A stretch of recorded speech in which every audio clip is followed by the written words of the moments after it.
Namaste. Welcome to Satsang.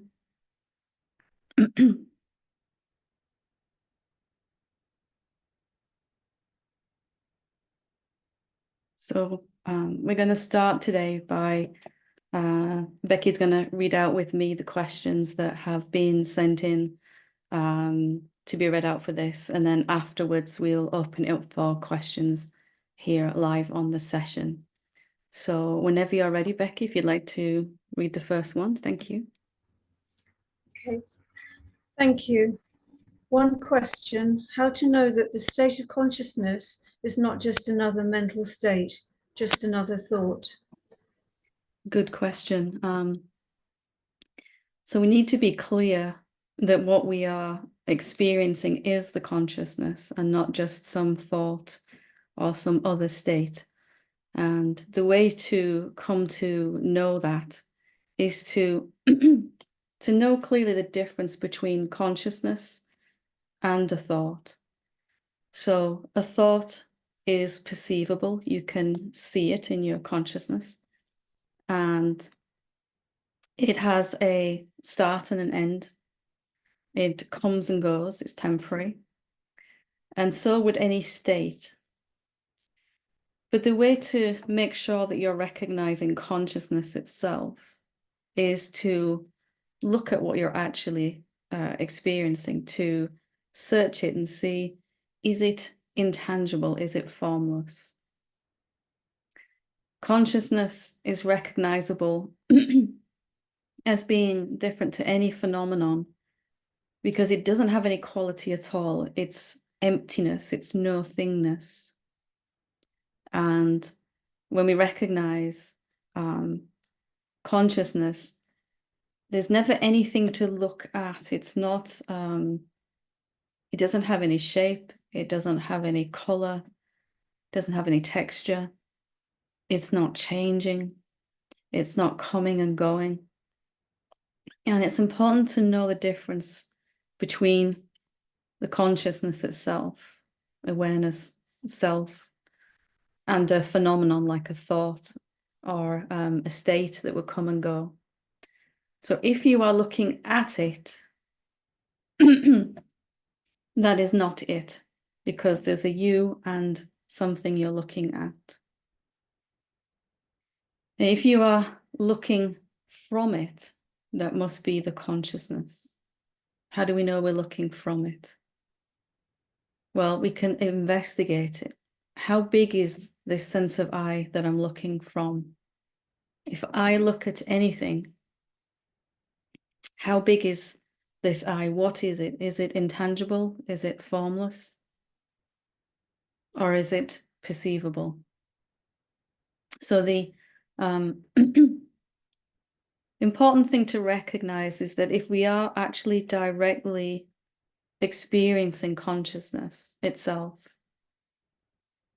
and that's what we want to make sure that we're doing, then it will be infinite. It will have no edges. It will have no end where it stops. It will be in no particular place. It won't be over here or over there. It won't be divisible. It will be just one. And most importantly, perhaps, it will always be here, every time we look. So consciousness is going to be that which is always present. And it is where we're looking from. So we recognize that it is consciousness by checking out, is it like a phenomenon or is it different to a phenomenon? And it's important to know the difference. It's important to know the difference between the two. One is tangible, the other is intangible. One is coming and going, the other is permanently here. One is visible, the other is invisible. So always checking that out against those definitions and making sure that you're looking directly from that consciousness itself. Thanks, Becky, when you're ready. Okay, Thank you so much for your message, your book, and your videos. One question: how am I conscious of the self? Do I feel something specific in my body, for example, in brackets, apart from knowing I'm at peace? Thank you. This is very similar to the previous question. How can I be sure that I'm recognizing the infinite self? And it's a very, very important question, because if I'm looking at something else, I could be lost and following that path for a while. So it's important to make sure that I'm actually perceiving reality, or that which is infinite. So again, recognition of the infinite self will come with peace in the body, but we mustn't rely upon that peace. We can experience temporary states of peace even while we're still thinking ourselves to be separate. So it's important to investigate what you're seeing. Is it formless? Is it infinite? Can it be divided into two or many? Is it always here? Is it a phenomenon or something different? So I had to learn to investigate like this, to really check out what I was perceiving. Consciousness, awareness is here. But when I checked out that consciousness, that awareness, that beingness, it didn't have anything that I could hold on to. It was totally insubstantial and everywhere. And it was always here every time I looked for it. So it's really important to know the difference between a phenomenon, an object, and who you really are. Anything that you can look at or that you can see is not reality. And anything that you cannot perceive with your senses is reality. So all these shapes, objects, phenomena are appearing inside that which is not a phenomenon. So I hope that helps. Peace will come with that in the body, but we mustn't allow that to be our recognition, our sign. Awareness, consciousness doesn't feel like anything at all, doesn't have any quality, and it can be recognized only because of its infinite nature. So awareness, where does it stop? Where does my awareness stop and your awareness start? Can that be divided into two? Thanks, Becky, when you're ready. My question is this: I found a different way to pay attention to perceptions. For example, I can separate attention from looking and then see that attention is different from what it looks at.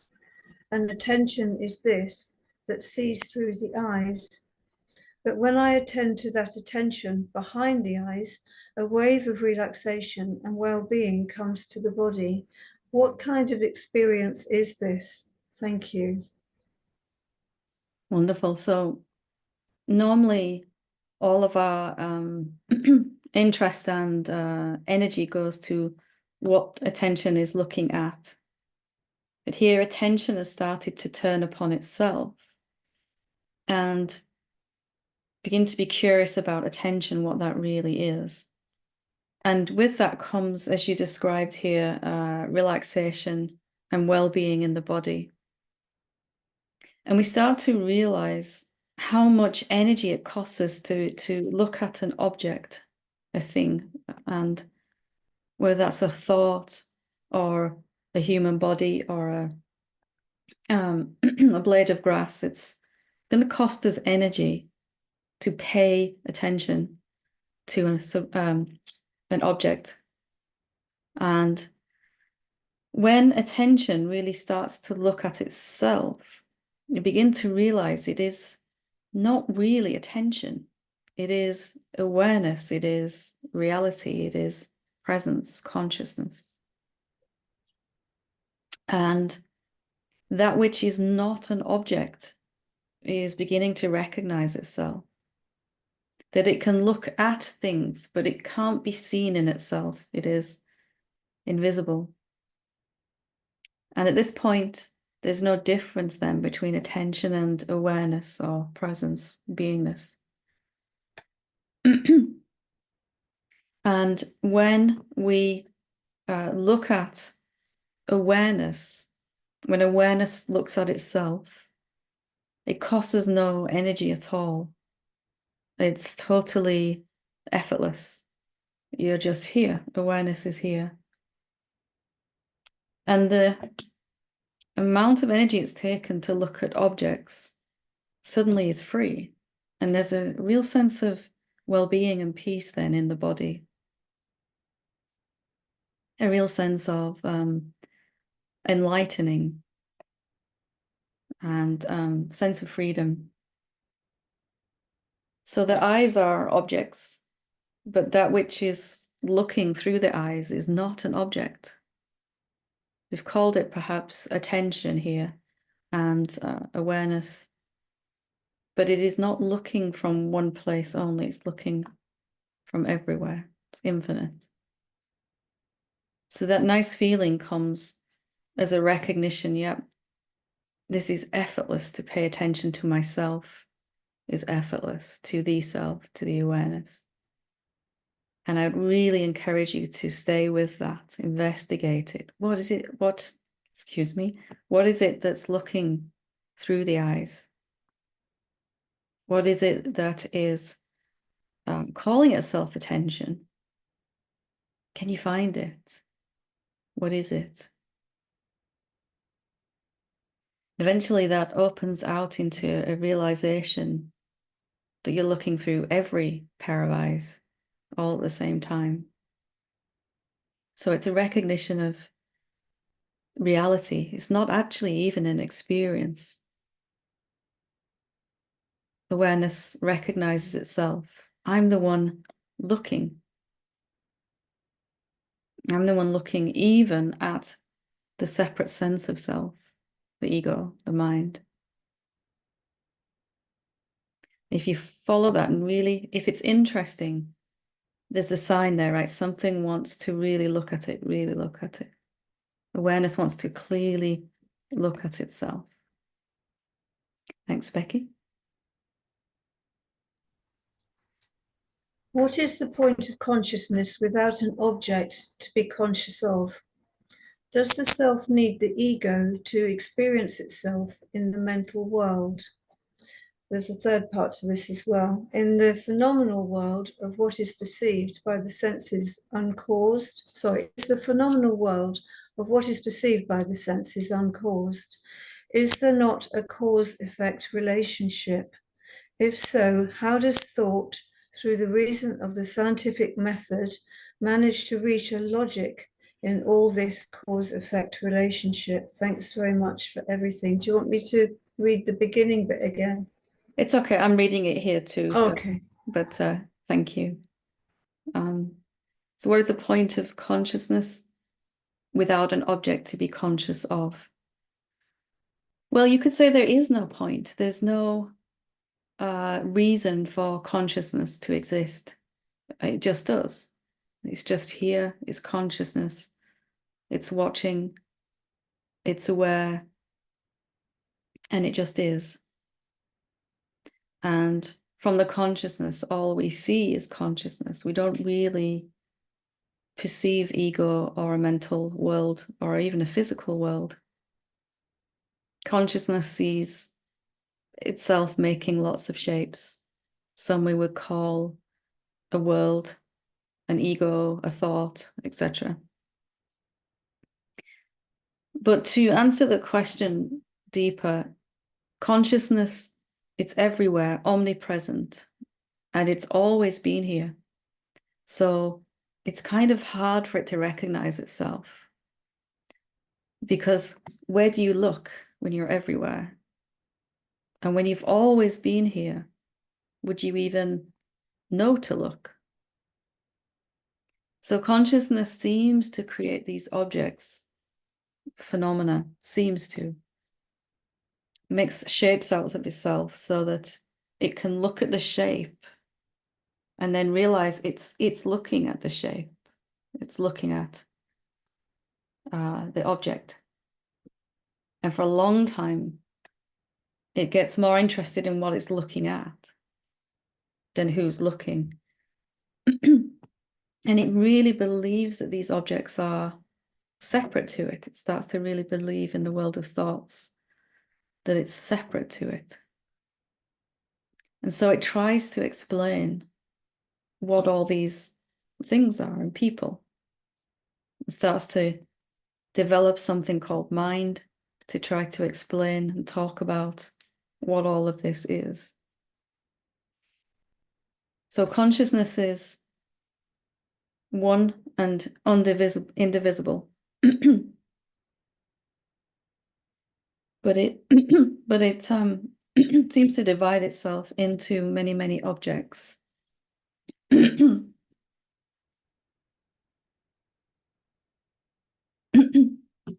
then to try to explain why all these objects are moving around, it invents all of these cause and effect relationships in thought. It tries to understand why some phenomena are different to others, because it really believes that all of this is actually a whole universe of different objects.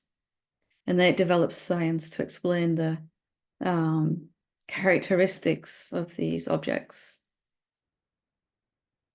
And on it goes. But from the simplest perspective, consciousness, for it appears as a human shape and starts to think about itself, it is only consciousness. There's nothing else. Consciousness, talking to consciousness about consciousness and thinking about consciousness. And it imagines that there is something other than consciousness.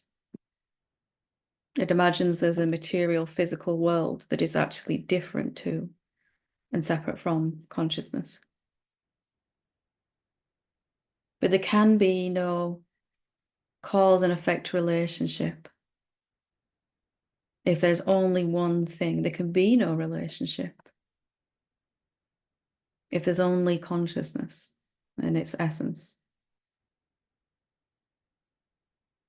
So you've asked here, is the phenomenal world perceived by the senses uncaused? Yes and no. It's uncaused in nothing created it.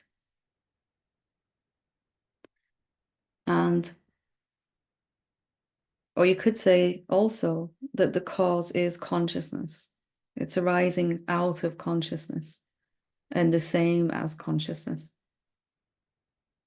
So when we use our senses, it looks like there's a world of objects and forms that have been created.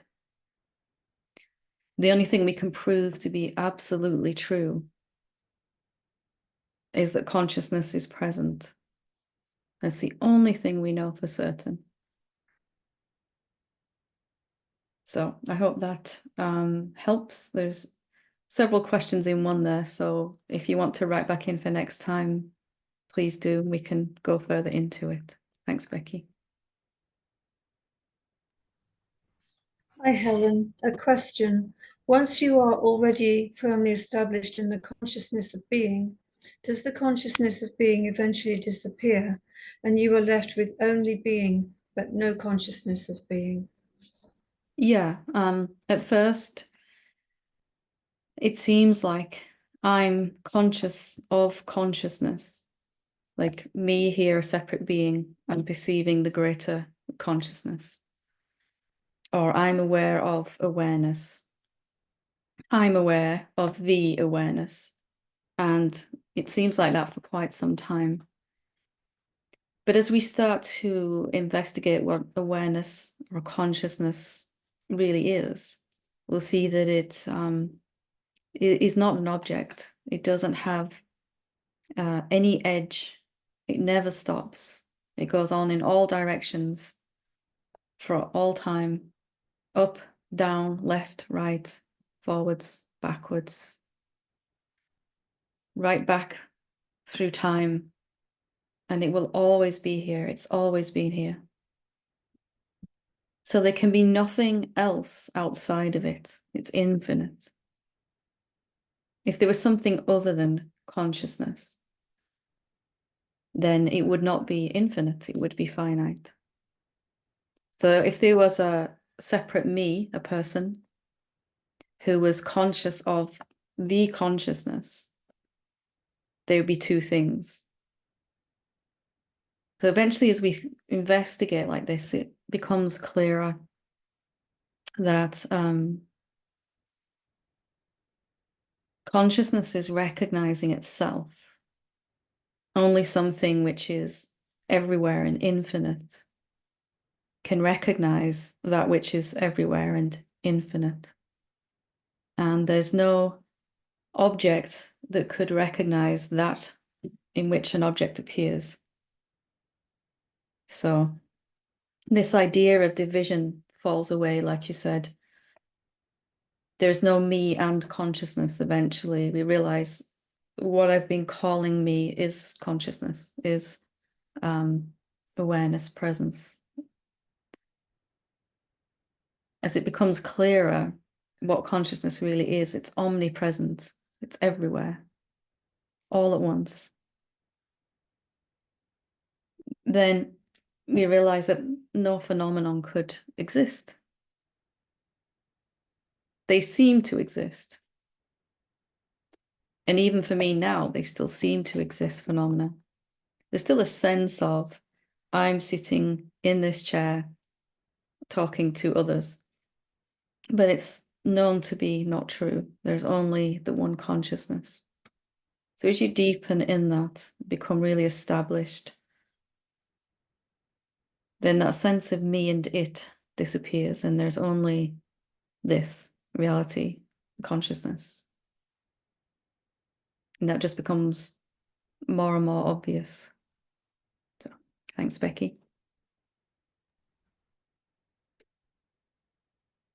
You're still muted there. There we go. What can I practice when the mind does not want to let go and you see a strong desire not to let go?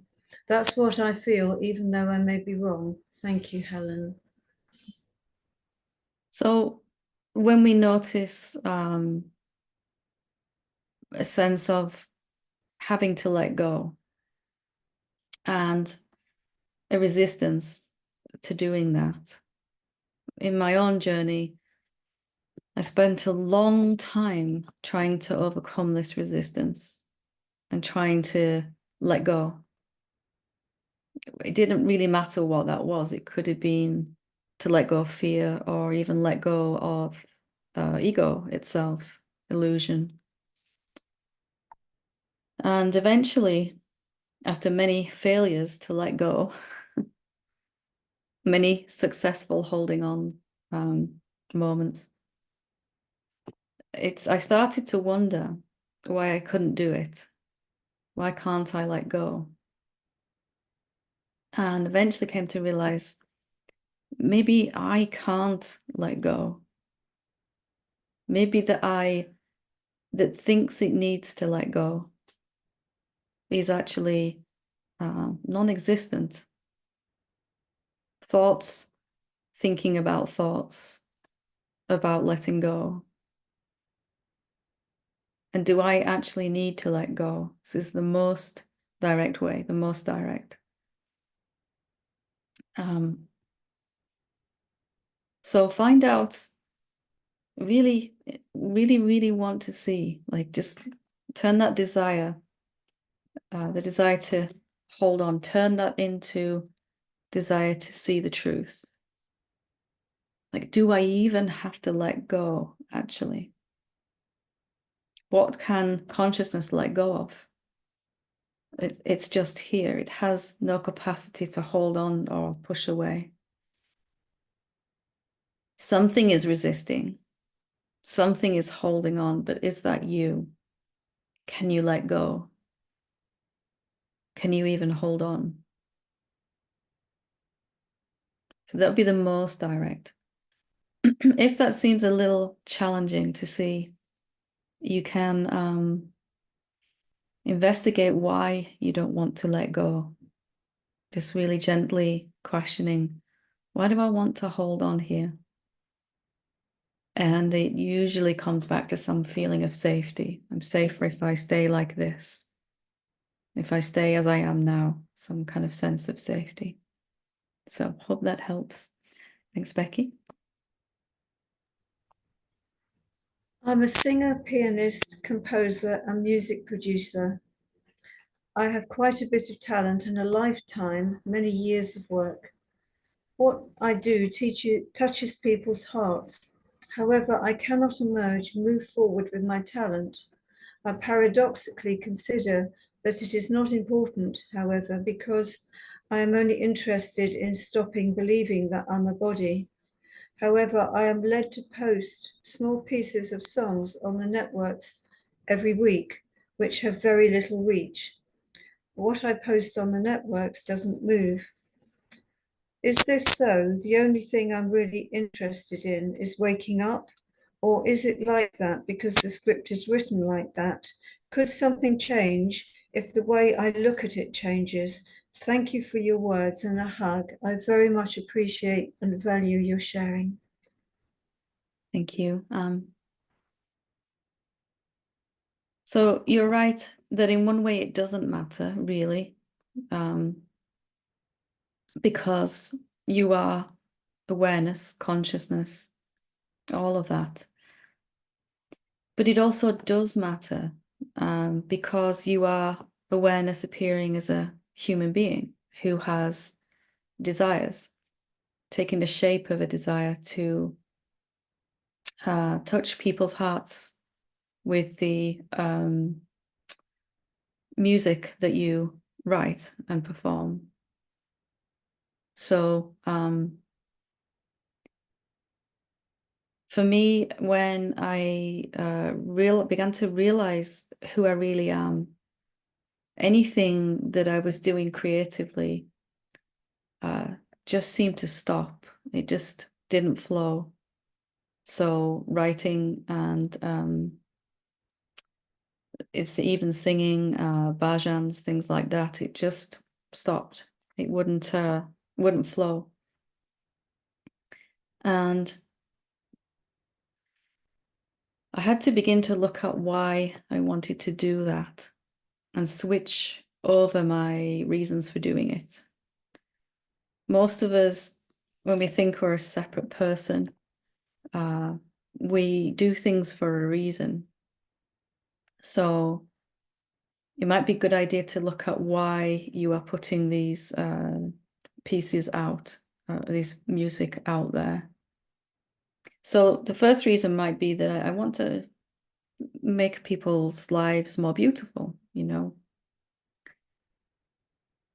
But if we really get honest, if we keep looking at why we're doing this. So I did this when I was starting to write the books. Why am I writing this? So the first reason was, well, I want to help people. I want to simplify this. But underneath that also, when I kept asking, was this, I want to be valued, appreciated, respected. And there were actually many reasons I was doing it, many reasons. And awakening asked me to let go of all of those reasons because there is no reason why the infinite self does anything. Or you could say it would only paint or sing or dance or write out of the joy of it, for the joy. Because it loves to create something like that. So if you have a desire to express yourself that way, it's because it's supposed to happen. But these reasons why we're doing it need to fall away now. Even the idea, I'll do this to help other beings. has to fall away because there aren't any other beings. When I first started teaching, holding satsang, I wanted to help everyone else wake up to the truth, and nobody turned up. It's just me in my house here and two people, sometimes nobody at all. And I started to, after about a year, I started to realize I can't do it for that reason, because I'm saying that there are other people to help, to wake up. Eventually, the only reason I teach is because it's joyful, or it's what wants to happen. So can you bring your music to that place where you're only doing it? You might still share it, of course, but share it because it's joyful to share it. And from there, there'll be a very, very different response from other beings. They will be enjoying your music, your creation, just like you're enjoying it, doing it from joy. Any reasons that still remain that come from separation, even noble reasons from separation to help others, to uplift others, to heal others, have to be let go of now. And then it will begin to flow so fast, everything will change. Wonderful. Thank you, Becky. This is from the same questioner. Thank you, Helen, for your satsangs. Every day, I practice trying to see the truth in the empty space between things, but I get no results. Can you see that space with your eyes? How is? Thanks again. So if we do this now together, we'll see something. So let's look at the empty space between our hands. We can look at this right now. Between my hands, there's empty space. And am I looking at that with my eyes? My hands, I can see with my eyes. But the space in between is invisible and intangible, formless. So I'm not seeing that with my eyes. I'm seeing it with something else. What is it that can recognize formlessness? Can these forms, these eyes, recognize something invisible? Can these ears hear something which is inaudible? So when you notice that there's empty space or no thingness, consciousness, that is consciousness recognizing itself. Our eyes perceive frequencies, vibrations into the eyeball, the optic nerve. And they only pick up, our senses pick up vibration, what is changing and moving. But to be able to recognize there's no thingness, there's no object here at all, it's empty. There's something else recognizing it. And when you say, I get no results, it's important not to look for phenomenal results here. So it is the consciousness, the awareness that's recognizing awareness. And if we rely upon a phenomenon as an answer, as a result, it's not going to be a true result. So maybe there is no phenomenal result here. There's just a seeing of something that is formless, and a seeing with awareness of awareness. What we want when we say, I get no results, we say that what we mean is, I don't feel peaceful. I don't feel joyful. I don't feel free. And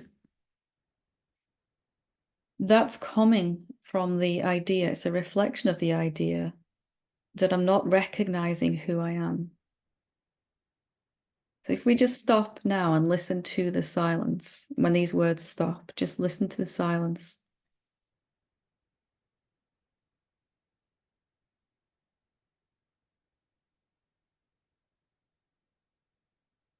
That same silence, I'm hearing the same silence as you are, but not with my ears. You're not hearing it with your ears. It is the same silence we hear the great sages talking about. We cannot fail to recognize who we are. It's all around us all the time. It's the same silence that appears in between these words. And it is, we could also call it awareness. It's awareness that's aware of these words or how your body feels right now. Awareness is aware of whether your mind's confused or relaxed. So you cannot fail to recognize it. But at first, when we recognize consciousness, awareness, silence, it may not come with any big fireworks in the body. When I first heard the silence, it seemed boring, just silence. And I felt really disappointed. But this isn't special. This isn't anything to, why have all the great sages said so many amazing things about it? It was just boring, it felt like. But as I kept getting curious about it, kept listening and looking and exploring it, it revealed itself to be a place where I could not suffer. So, best advice, not to look for phenomenal evidence of results. There's no phenomenal evidence in the whole universe that can tell you anything about you. Phenomena seem to arise out of you. There's no wave on the ocean surface that can tell you anything about the whole ocean. Awakened beings experience this peace, love, and joy because they're not looking for any phenomenal evidence. Only that which is not a phenomenon is my real self. And the world of phenomena, they're beautiful, but they're nothing to do with me. And I cannot use them as evidence. Even a nice feeling like peace, they're just here. Awareness has no qualities at all. Let's not look for results of our inquiry and our satsang in the phenomenal world. Good feelings, bad feelings, they come and go, right? But you can always recognize this that's here. Thank you, Becky. I think this is the last question, is it? The only other ones are the ones that were sent in on the question and answer session that comes from the 10th of March, but Yeah, I'm thinking this is the last of the ones in this section. Yeah. Great, thank you. Yeah. Isn't this satsang the cause of my spiritual evolution? What is its purpose?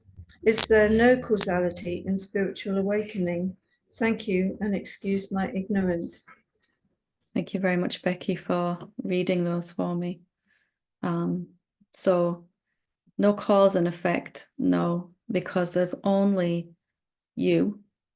Nothing can cause your awakening if there is nothing outside of you. And what if this satsang is evidence that your awakening is happening, not causing it? What if your awakening is not caused by anything and is totally inevitable, cannot be stopped? So the infinite self takes the shape of a human being and wants to recognize itself. It's not really a human being wanting to recognize something. It is the infinite. It is the cosmos itself, the universe, wanting to experience itself. And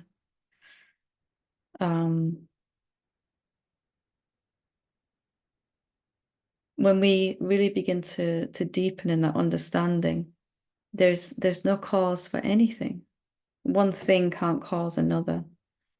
Your awakening and the satsang are the same thing. And who is this you that's awakening? Isn't it really the infinite self, which is everywhere? So all these bodies, including this one, talking, are your own awakening deepening. Nothing caused that. It's just ongoing and infinite and will never end. It's always a deepening of expression of this that we are already. And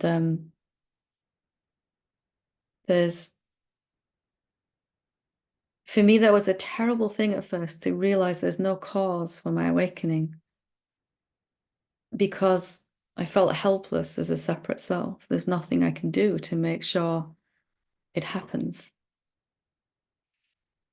But later, it became very joyful. There's nothing to stop it. There's no separate self to get in the way of my awakening. It's inevitable. There's only one outcome from here. Freedom, total freedom for all of us. And there's, with no cause, there can be nothing to get in the way of that. So if that feels a little, I don't like it, see if you can investigate it deeper, and eventually something will really get excited. It literally means there's nothing to stop my awakening. It cannot be stopped. It's been going on for a long time. And now it's only gathering pace, momentum, like a snowball rolling downhill, eventually becomes an avalanche. It's unstoppable. Or a herd of elephants that start to stampede. First, they're very slow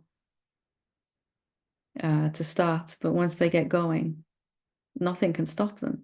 They'll trample over any illusion along the path. So thank you, Becky, for reading those. I will switch off the interpretation now and invite anyone who wants to ask a question live here to raise your hand here on Zoom, and we'll see how many we can get through. Thank you.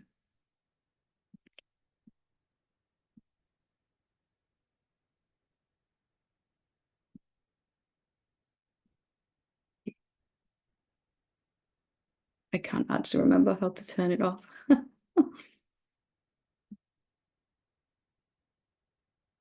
There we go. Pilar, can you hear me directly now? Can you speak? No. Okay, hang on.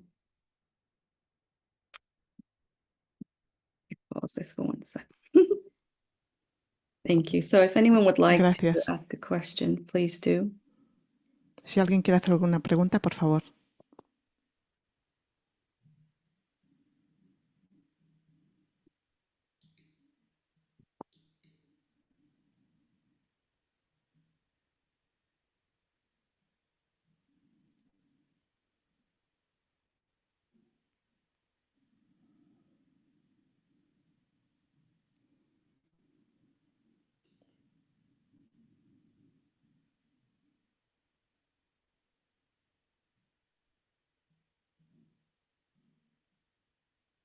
Nobody has a challenge or a question? ¿Nadie tiene un desafío o alguna pregunta? Everyone is peaceful? ¿Todo el mundo está en paz?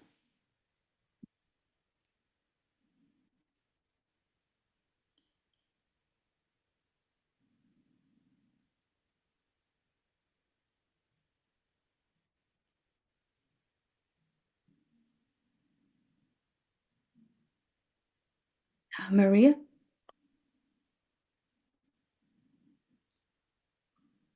María José, Hola, adelante. Hola, buenos días. Eh, en mi experiencia, yo siento que cada vez hay como un contento mayor, ¿no? Un estar tranquilo sin, sin necesitar nada. In my experience, I feel every time more contentment, more being tranquil and peaceful without needing anything. Y todas las tendencias, menos una, porque me encanta comer y sigo comiendo porque me encanta. And all tendencies except eating because I love eating. I continue eating because I love it. Pero las tendencias que nos habían inculcado, ¿no? También las creencias erróneas de pensar que tenías que estar con alguien, que tenías que tener una familia, que tenías muchas cosas, eso han caído. But tendencies and even beliefs that we have learned in our educations that we need to have a family, all those things like they have fallen away. Entonces, mm, cuando, por ejemplo, se hacen las meditaciones que hace Helen o incluso yo misma, yo reconozco ese vacío del que todo surge y he tenido como atisbos de eso, o sea, puedo verlo. Y mi So pregunta, yeah, so when I do the meditations that you do, Helen, and I have had realizations of this, so I can see it. My question is, mm, ¿qué, qué, qué hace falta más? O sea, como hay algo que tenga que ver más y no sé, ¿tiene que perderse el gusto por comer? ¿Eso tiene que desaparecer? what else is needed? Does anything else need to happen? Does it the like for the preference for eating that has to fall away as well? The preference for anything will fall away eventually. Everything, every sense of difference or choice will fall away. Toda preferencia o toda sensación de algo distinto o de tener que elegir finalmente caerá por sí solo. And then even deeper than that, the body will just start to act in certain ways by itself. E incluso más profundo, el cuerpo va a empezar a actuar en ciertas cosas por sí mismo. So just like you were watching the best movie ever, Como si estuvieras viendo, perdón, perdón, la mejor película. and all the things that we enjoy now as a seeming person, like eating, they will just be happening, whether it's raising a family, going to work, anything. Y todas las cosas que disfrutamos ahora como una aparente persona, sea comer o incluso disfrutar de una familia, empezarán a caer por sí solas. So it's not so much that those things stop, only that they change the reason why they're happening. No es que vayan a parar esas cosas, sino que va a cambiar la razón por la que suceden. So we move from I'm eating this because I love eating to the body's just eating and it's delicious, and that's all that's happening. Cambiamos de como esto porque me gusta y está delicioso a simplemente el cuerpo está comiendo porque es delicioso y porque es lo que está pasando. Like now I've got no idea why this satsang is happening. Como ahora yo no tengo ninguna idea de por qué está sucediendo este satsang, It just is. simplemente es lo que pasa. Does that help? ¿Te ayuda? Sí, yo comprendo eso porque yo creo que lo único que queda es el tema de la comida, porque por lo demás no tengo expectativa de ningún día de nada, simplemente siento que lo que tenga que llegar es perfecto y no me planteo, pues me gustaría que esto, no me planteo nada, Sin embargo, queda ahí esa tendencia Perdón. por disfrutar. Ajá. Yeah, I see this happening. I don't have expectations for nothing, so I just get up and see what is happening. I feel like this is still something with the eating, because that is like a tendency that I have. Is there any negative emotion that comes with eating or eating too much? ¿Hay alguna emoción negativa que te traiga el comer o el comer demasiado? Emoción negativa Ujú. es un hábito. It's a habit. But if we look at why that habit happens, there'll be deeper reasons underneath. Si So I might be miramos eating. por qué sucede el hábito, habrá unas razones más profundas. I might be eating out of habit, but because perhaps I'm trying to nourish myself, give something to myself. Quizás como por hábito, porque quiero nutrirme, darme algo a mí misma. I was overeating for such a long time, and it gradually fell away when I started to realize I'm trying to give myself something. Why don't I let myself express it that way, from inside out? Yo tuve ese hábito de comer demasiado en exceso por mucho tiempo, hasta que empecé a darme cuenta de que como que me estaba queriendo dar algo y cambié a dejar que eso suceda.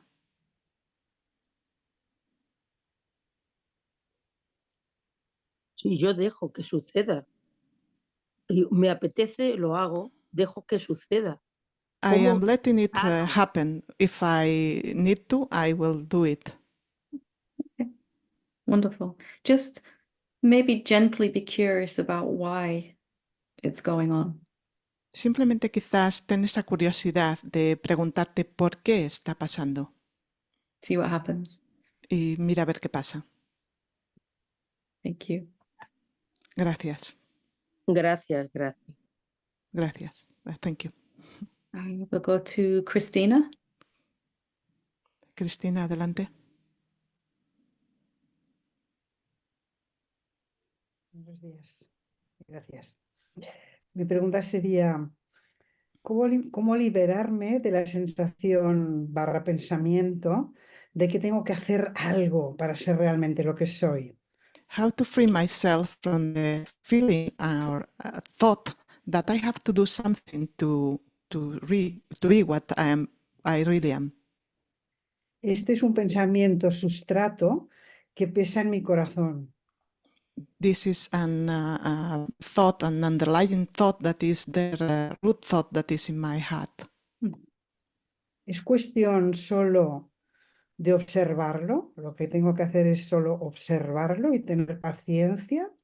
Do I have just to observe it and be patient with it? También he reflexionado sobre ello pensando que puede ser debido a algo profundo relacionado con mi infancia, I reflect on that and I thought maybe it has to do something with my childhood con falta de autoestima, or a feeling of I am not good enough. por ahí va la cosa un poco. Maybe it's Gracias. something there. So just to be clear, there's a sense that you have to do something to wake up. Es simplemente Sí. aclarar eso, que tienes que hacer algo para despertar, ¿no? So have you had a clear seeing of who you are already? ¿Has Yeah. tenido ya un reconocimiento de lo que eres? Sí, pero también lo siento muy en mi interior, pero siento como un corte, como que hay una separación entre lo que siento en mi interior y en la manifestación de eso. Yes, I feel it, but I feel like something within me, and then there is a split, a division between that and the manifestation. Mhm. So that which wants to do something, is that you? Aquello que quiere hacer algo, ¿eres tú? creo que no es lo que soy en profundidad, que es mi personaje. I think that's not what I really am. That is my character, my separate So, self. so if we were really convinced it's not me, it could talk all day. I'm fine. Si realmente estuviéramos convencidos de que eso no soy yo, Sí. podría hablar todo el día y yo estaría bien. So we just need to confirm until we're really sure, certain. It's just a voice talking. Así que realmente tenemos que confirmar que simplemente, hasta que realmente esté totalmente seguro, que simplemente es una voz que está ahí hablando. So either by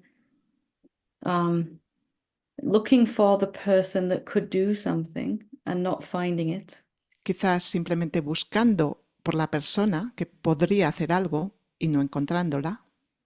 or we could say looking for the separate person who's awakening, can't find it, right? O podemos decirlo buscando esa persona que está despertando y que no podemos encontrarla, ¿no? For me, a question was really helpful for a while. What am I actually doing? Para mí una pregunta que fue muy útil por un tiempo es preguntarme ¿qué estoy haciendo realmente yo? And this question just helped dissolve this idea that this voice was talking to me. Y esta pregunta ayudó a disolver esta idea de que esta voz me está hablando a mí. It was just talking to nobody. Simplemente hablaba a nadie.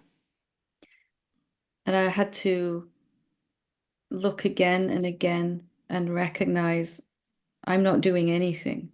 Y tuve que comprobarlo una y otra vez y darme cuenta que yo no estaba haciendo nada. And this energy that wants to do, began to just rest in Y being. esta energía que simplemente quería hacer, simplemente empezó a descansar en ser. So we halfway know it's not me, but we're still listening a little. Yeah. Es como que lo sabemos a media. No soy yo, pero todavía estamos como escuchándolo un poco esta voz. So just to confirm again and again until we're certain, convinced. Así que confírmalo una y otra vez hasta que estés segura, convencida. I can't find anyone that could do anything. No My puedo body's doing encontrar a something, nadie que pueda hacer algo. Mi cuerpo hace cosas. and my mind is doing, but I can't do anything. I'm just here. Y mi mente hace cosas, pero yo no puedo hacer nada, simplemente estoy aquí. And realizing my awakening isn't happening because I'm doing these practices. Y dando cuenta que mi despertar no sucede, no está sucediendo porque estoy haciendo estas prácticas. These practices are happening because my awakening is occurring. Estas prácticas están sucediendo porque mi despertar está sucediendo, está pasando.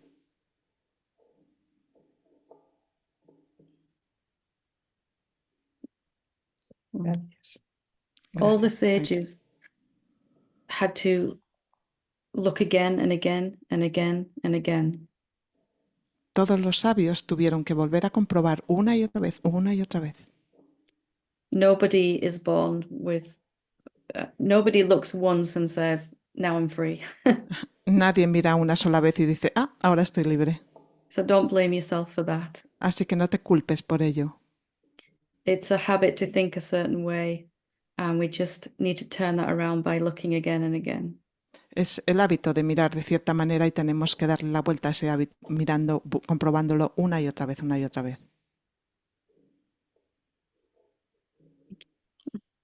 Muchas gracias. Thank you. So I think that's a good place to leave it so we don't tire out poor Pilar right now. Creo que es un buen lugar para acabar. So thank you so much for joining me today, and I'm glad you could be here with us. Muchas gracias por uniros conmigo hoy y estoy contenta de haber estado juntos. Thank you. Namaste. Gracias, namaste.